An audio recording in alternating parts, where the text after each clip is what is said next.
राम राम दोस्तों, मैं बात कर रहा हूँ आज रेपिस्ट के बारे में।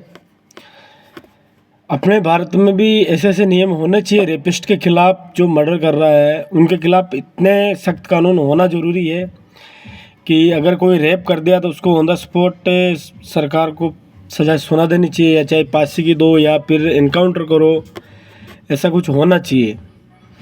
और जो भी अगर कोई मर्डर कर रहा है तो या तो उसको उम्र कैद सज़ा दो या फिर उसको फांसी पे लटका देना चाहिए। क्योंकि मेरी राय तो यही है, क्योंकि जब तक क्राइम को ख़त्म नहीं करोगे तब तक क्राइम बढ़ता रहेगा।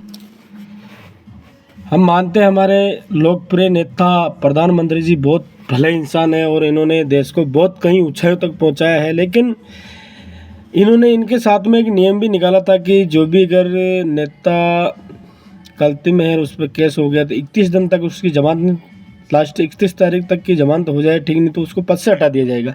तो ऐसे कानून रेपिस्ट के बारे में भी बनना ज़रूरी है। तो नियम सबके लिए अलाउ होना ज़रूरी है। और मोदी जी से मैं हाथ जोड़ के विनती करता हूँ कि हमारे देश के चीफ प्राइम मिनिस्टर जो कि फ़िलहाल में मौजूद हैं, इंडिया को अच्छी तरीके से लेके जा रहे हैं, लेकिन इन रेपिस्टों के लिए भी आपको ये ऑब्जेक्शन उठाना ही होगा, ये रूल्स और कानून लागू करना होगा। क्योंकि 3-3 साल की बच्चों का जब रेप होता है ना सर, तो सहना नहीं जाता है। और माने कि 17 साल 16 साल की 13 साल की का हुआ, उसको भी लोग गलत साबित कर देते हैं कि नहीं कोई रेप नहीं है, कोई ये नहीं है।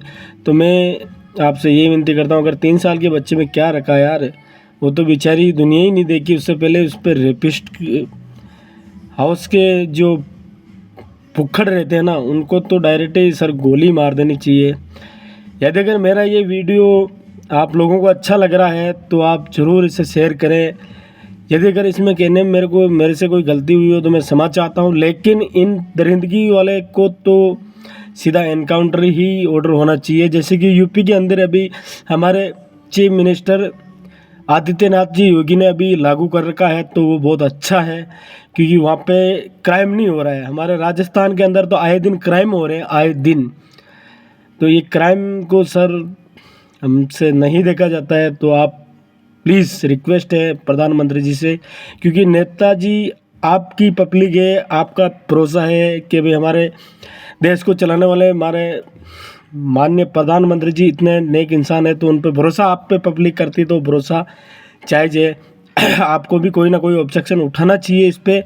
और इसको मैं क्या कह रहा हूँ, ऑब्जेक्शन तो जनता उठाती, लेकिन आपको इस कानून को, नियम को लागू कर देना चाहिए। जय हिंद, जय भारत, जय श्री राम।